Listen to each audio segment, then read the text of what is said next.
J'espère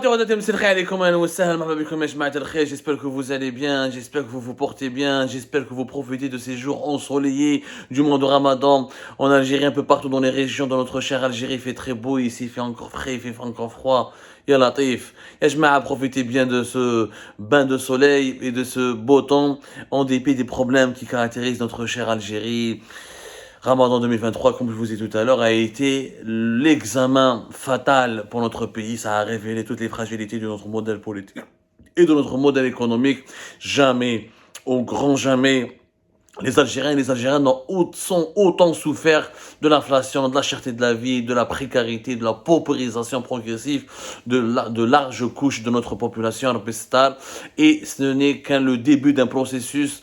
Malheureusement, les problèmes économiques risquent de s'aggraver encore plus dans les mois à venir, et notamment en 2024 où les prix du pétrole et du gaz sont en train d'être tirés vers le bas. On en reparlera de tous ces problèmes dans les prochaines émissions. Aujourd'hui, comme je vous ai promis tout à l'heure lors de la première émission de cette journée, Abdelmajid Tebboune va venir à Paris en grande pompe, il sera accueilli. Emmanuel Macron va lui dérouler le tapis rouge et Macron fait un énorme pari risqué. Oui, Emmanuel Macron fait un énorme pari risqué sur Abdelmajid Tebboune à une année des élections présidentielles de 2024. Cet accueil très solennel, très princier, très prestigieux, très royal, cet accueil, comment on va dire, très particulièrement luxueux que va être réservé à Abdelmajid Tebboune quelque part sera interprété, en tout cas en Algérie, clairement comme un soutien français affiché à Abdelmajid Tebboune. Abdelmajid Tebboune va prononcer un discours devant l'Assemblée nationale, ici en France, le Parlement français. Il va défiler, il va traverser les Champs-Élysées accompagné par la garde républicaine. Il devra aller au château d'Amboise pour rendre hommage à l'émir Abdelkader avec Emmanuel Macron. Il doit aller à la grande mosquée de Paris. Apparemment 3 jours de visite, du 2 au 5 mai 2023. Abdelmajid Tebboune sera l'invité d'honneur de la République française. Il sera traité avec tous les honneurs et c'est le seul voyage durant lequel Abdelmajid Tebboune sera réellement mis en valeur. À l'exception de son voyage en 2022 en Turquie et à Rome en Italie, il n'a pas eu de grands déplacements auprès de grands pays. Il n'a jamais pu aller dans un pays qui est membre du Conseil permanent du Conseil de sécurité comme la France. Il n'a jamais été accueilli favorablement ou là mis en exergue ou là bien accueilli par une grande puissance occidentale, là une grande puissance mondiale. Pour la simple raison, il n'a jamais été dans une grande puissance mondiale. Nous avons eu quand même une époque tellement différente de l'époque Tebboune est totalement, foncièrement différente avec celle d'Abdelaziz Bouteflika. Abdelaziz Bouteflika, il est resté 20 ans, il a fait le tour du monde, il a participé à plusieurs G7, il a participé au sommet de l'Union africaine, il a été à Washington, il a été à Pékin, il a été à Berlin, il a été à Moscou, il a été un peu partout à travers le monde d'Abdelaziz Bouteflika. C'est pas le cas de Abdelmajid Tebboune, et justement, la France d'Emmanuel Macron veut faire, comme je vous ai dit dans la première émission, avec Abdelmajid Tebboune, ce que la France de Chirac avait fait avec Abdelaziz Bouteflika. Juin 2000, Bouteflika a été élu. Une année après, Bouteflika est accueilli en grande pompe par l'État français. La même chose, Champs-Élysées, de grands discours devant le Parlement français et accueille le grand tapis rouge lui a été déroulé à l'Élysée. Mais c'était Abdelaziz Bouteflika une année après son élection présidentielle. Tebboune, Macron va lui réserver les mêmes honneurs, mais à une année des élections présidentielles. C'est pas du tout la même chose. Pourquoi, à mon avis, et beaucoup d'experts français et d'observateurs français le disent, pourquoi Emmanuel Macron prend un énorme risque? D'abord, il offre à Tebboune une magnifique opportunité pour faire sa promotion personnelle, pour faire la promotion de son bilan, de sa personne et de sa candidature aux élections présidentielles de 2024. C'est la seule occasion où Tebboune, tous les projecteurs seront braqués sur Tebboune et la France, c'est un pays particulier, plus de 5 millions d'Algériens vivent en France. La France, parmi les 3 premiers partenaires commerciaux et politiques de l'Algérie. La France, pilier de l'Union européenne, la France, puissance universelle, qu'on le veuille ou non, membre permanent du Conseil de sécurité, ça va donner à Tebboune une sorte de validation de sa stature de président, quand même mal aimé.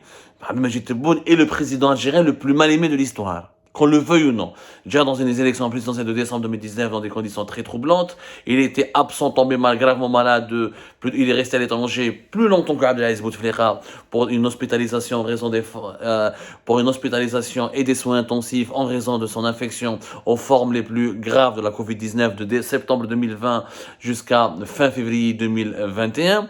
Il a eu pas mal d'embrouilles avec de grands pays.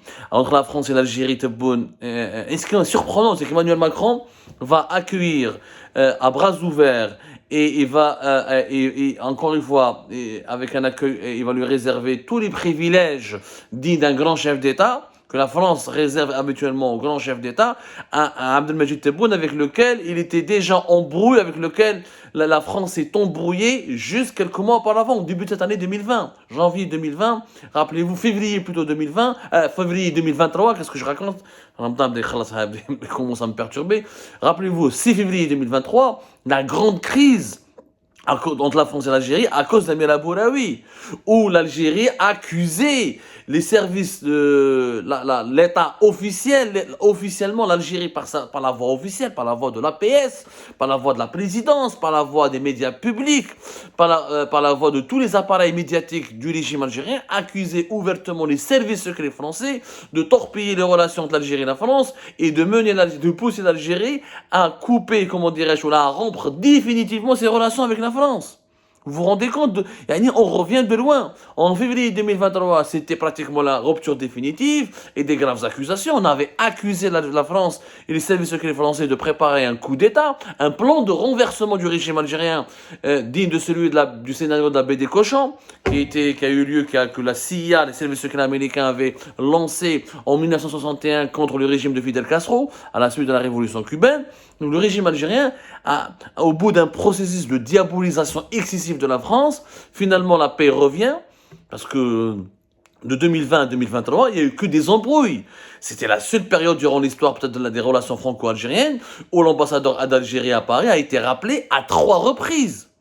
Et malgré cela, Emmanuel Macron continue de composer avec Tebboune, continue de croire en lui, et continue de lui donner un chèque en blanc, et continue de lui offrir un tremplin pour qu'il puisse faire sa promotion personnelle et la promotion de son règne qui était chaotique. Le règne d'Abdelmajid Tebboune n'a rien à voir avec le règne d'Abdelaziz Bouteflika. Abdelaziz Bouteflika, quand il a été accueilli avec tous les honneurs et en grande pompe en juin 2000, il y avait quoi? Bouteflika avait son passé déjà. Il venait d'être élu. Donc la France, élue, première élection présidentielle à la fin de la décennie noire, parce que l'élection d'Azerouel, on sait tout ce qui s'est passé, elle s'est déroulée en pleine décennie noire et c'était pas un processus admirable.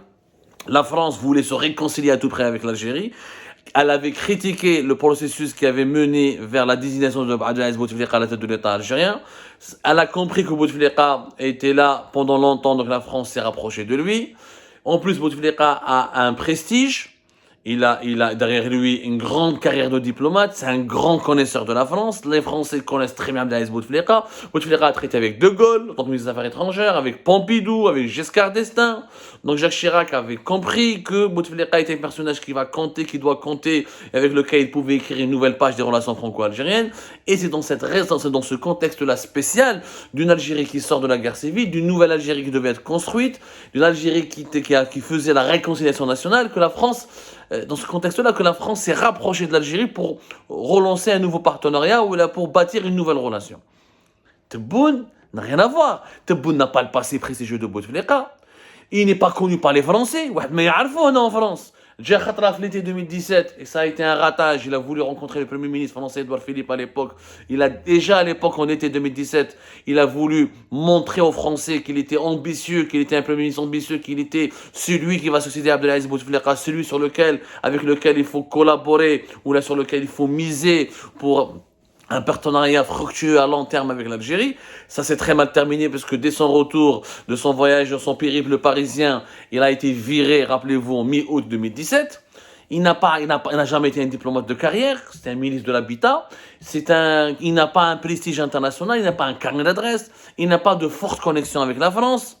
C'est une femme et son bilan, encore une fois, durant ces 3 ans, Tebboune avec la France, c'était une relation hyper compliquée. 3 fois l'ambassadeur d'Algérie en France rappelé, beaucoup de crises, de graves accusations, des propagandes médiatiques anti-françaises d'une rare violence, la France qui a été à chaque fois utilisée comme bouc émissaire pour régler pour des problèmes politiques internes en Algérie, et Tebboune a soufflé le chaud et le froid avec la France. Et aujourd'hui, Emmanuel Macron, à une année des élections présidentielles de 2024, si Tebboune avait été accueilli en 2020, je peux le comprendre, en 2021, je peux le comprendre, 2022, galamiment, mais là, en 2023, on est à une année, même pas, on est en plein, on est en Algérie, le débat est là. Est-ce que Tebboune doit rester? Est-ce qu'il doit partir? Est-ce qu'il va briguer un deuxième mandat? Faut-il qu'il y ait un deuxième mandat de Tebboune? Le bilan d'Abdelmajid Tebboune, en aucun cas, ne justifie un deuxième mandat. En plus, Macron prend un risque énorme, c'est que je ne sais pas qui lui dit, je ne sais pas est-ce qu'on l'a induit en erreur, je ne sais pas s'il y a des rapports sécuritaires de la part des services secrets français je ne pense pas, parce que les services secrets français sont quand même plus intelligents que cela, sont très bien informés, ils connaissent le terrain algérien, ils le maîtrisent. Abdelmajid Tebboune risque de ne pas faire le consensus en 2024 au sein du régime algérien. Il y a des signes avant-coureurs qu'au sein de l'armée, qu'au sein des services secrets, qu'au sein de certaines directions du ministère de la Défense nationale, qu'au sein même au sein de l'appareil administratif de l'État algérien, ce qu'on appelle l'État profond. Il y a pas mal de l'État profond, l'administration, les services de sécurité, les mains invisibles de l'État algérien, les fonctionnaires invisibles de l'État algérien. Beaucoup ne sont pas favorables au deuxième mandat, ça jase beaucoup. Beaucoup ne sont pas contents du bilan de Tebboune. On sent bien que l'entourage de Saïd Chenguereha n'est pas du tout en harmonie avec l'entourage de Tebboune. Et on sent que Saïd Chenguereha est en force, il fait des coups de poing, il a envie de débarrasser, il a envie d'amputer Tebboune de plusieurs de ses conseillers. Il y a des scandales qui éclatent. 4 ministres de Tebboune sont déjà sous enquête judiciaire, un a déjà été emprisonné, et nous sommes à moins d'une année des élections présidentielles. L'état du pays, le pays n'a jamais été aussi divisé. Bouteflika qui avait 2020, fait 2000 plutôt, pardonnez-moi, je m'excuse encore une fois, Ramadan, je suis à la fin un peu difficile. En 2000, Bouteflika Kidja, l'Algérie était en train d'être pacifiée. Bouteflika avait déjà une certaine adhésion populaire. La population algérienne a adhéré au projet de la réconciliation nationale. L'armée a adhéré au projet de Bouteflika pour mener la réconciliation nationale. Il avait des soutiens. Ce n'est pas le cas de Tebboune. Tebboune n'est pas soutenu, ni par le peuple, ni encore moins en tout cas par l'armée dans sa totalité. Donc, Emmanuel Macron fait un pari hyper risqué. Hyper risqué. Moi, ça me rappelle le même ce qui s'est passé en 2018. 2018-2019, quand la France a cru que le 5e mandat allait se faire, pouvait se faire, et elle est tombée dans le piège parce qu'elle n'a jamais pensé que Gaïs Salah pouvait renverser les Bouteflika, et le Hirak a surpris la France. Aujourd'hui, la France reproduit la même erreur. Je dis bien, la France d'Emmanuel Macron est en train de reproduire la même erreur. Elle parie de façon excessive, exagérée, sans des précautions, sans prendre en tout cas des précautions sur la continuité d'Abdelmajid Tebboune. Parce que imagine 2024, Abdelmajid Tebboune, mais oui, j'ai un nouveau président, avec un nouveau système, une nouvelle équipe dirigeante. Là, Emmanuel Macron sera dans une situation périlleuse. Là, il va se retrouver face à un nouveau système qui doit être construit, où le nouveau système est ah non, monsieur Macron, vous avez parié sur Tebboune, vous étiez avec l'ancien clan. À nous, on est des gens totalement différents. À nous, on n'était pas d'accord avec ce que vous faisiez. Et là, les relations franco-algériennes vont se compliquer encore davantage. Il faudra repartir à zéro avec de nouvelles négociations, de nouveaux pourparlers. Et il faut identifier une nouvelle base commune, parce que pour le moment, qu'est-ce qui réunit Macron et Tebboune? Réellement, c'est l'impératif de préserver la paix dans la région, notamment le Sahel. Tebboune a promis à Tebboune un soutien total. Tebboune a promis à Macron plutôt. Tebboune a promis à Macron un soutien total pour le Sahel, pour que la France préserve ses intérêts et pour que la Russie de Vladimir Poutine ne vienne pas empiéter énormément sur le précaré français dans le Sahel. Que l'Algérie laissera toujours les forces militaires françaises survoler son espace aérien. Un échange dans le renseignement, un échange dans la coopération militaire. Voilà, et en échange, Macron a promis à Tebboune de soutenir l'Algérie contre les ingérences étrangères, contre les sanctions américaines ou occidentales éventuellement, il a promis à Tebboune d'offrir au régime algérien une sorte de bouclier contre les critiques qui fusent, notamment au sein du Parlement européen, au sein du Haut Commissariat chargé des droits de l'homme de l'ONU, qui fusent contre les pratiques dictatoriales et autoritaires du régime algérien. En quelque sorte, c'est ça le deal. je te soutiens au Sahel et je te soutiens pour que tu puisses rester rayonnant en Afrique et tu sauvegardes ton influence en Afrique. Et toi, tu me soutiens pour que je puisse pour ne pas être considéré comme un régime paria, comme un État paria par l'Occident, notamment par l'Europe, et pour le conserver et pour ça, des bons échanges économiques et politiques avec l'Europe. C'est ça le deal. Ça, parce que le régime algérien, il a peur d'être considéré comme un État paria quand il a vu que Poutine patine sur le front ukrainien et que Poutine ne risque pas de lui offrir un parapluie important, alors que le Maroc, grand rival, il a le parapluie américain et israélien. Et Ahmed Tebboune s'est tourné vers Paris. Et Macron, vu qu'il est en grosse difficulté au Sahel, il a du mal à trouver des solutions, comment garantir un retrait militaire de la France sans pour autant compromettre définitivement les intérêts de la France et céder le terrain à des puissances, à d'autres puissances concurrentes qui vont remplacer définitivement la France et s'emparer de l'Afrique subsaharienne comme la Turquie et la Russie surtout. Il s'est tourné vers l'Algérie d'Ahmed Tebboune. Mais Macron n'a pas pris, il est pressé, il n'a pas pris le temps nécessaire de vérifier au moins que Tebboune va rester réellement après 2024. Est-ce que Tebboune est suffisamment solide sur le plan interne pour faire de lui un allié majeur? C'est la question. Et c'est surprenant de la part de Macron, parce que ce n'est pas une visite officielle et de trace, c'est une visite d'État. Et c'est Tebboune qui a obligé et qui a fait beaucoup de pression sur Macron pour qu'il lui offre une visite d'État. Tebboune n'a pas voulu venir, ne voulait pas venir à Paris comme à Rome ou en Turquie comme un simple visiteur. Non, il voulait une visite historique, avec un cachet symbolique, avec un cérémonial de très haut rang. C'est-à-dire descendre sur les Champs-Élysées, voir le Parlement français, aller vers un site historique, la Grande Mosquée de Paris. Ça, c'est des privilèges que la France a accordés à Abdelmadjid Tebboune et qui on se pose la question, est-ce qu'ils sont mérités?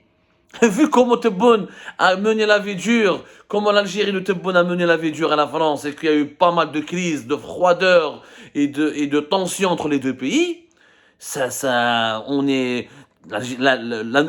nouvelle Algérie de Abdelmadjid Tebboune n'a pas été réellement la grande amie de la France de Macron. Donc Macron prend un risque énormissime.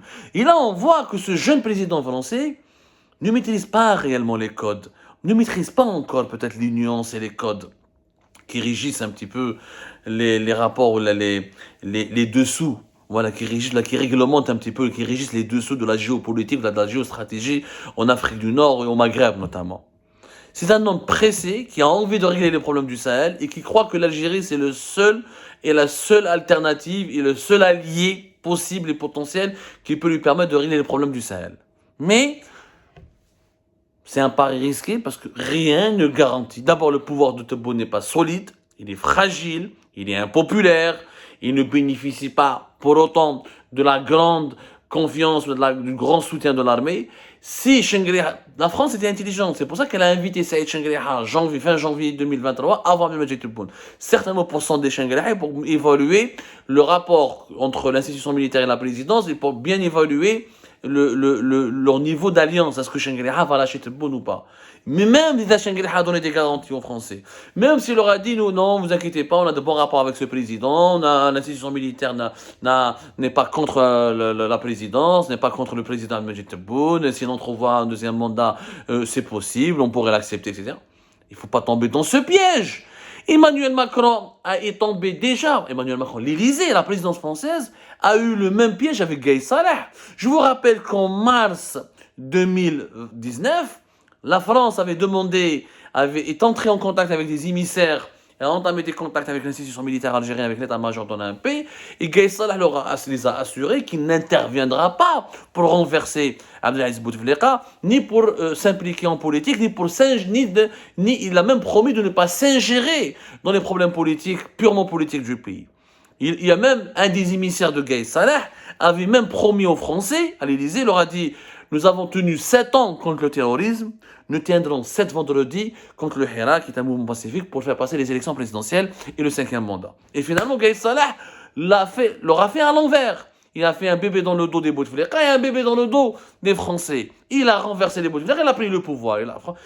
Ici à Paris, à l'Élysée, ils étaient choqués. Ils ne s'attendaient pas à ce coup-là. Saïd Chengriha pourrait faire la même chose.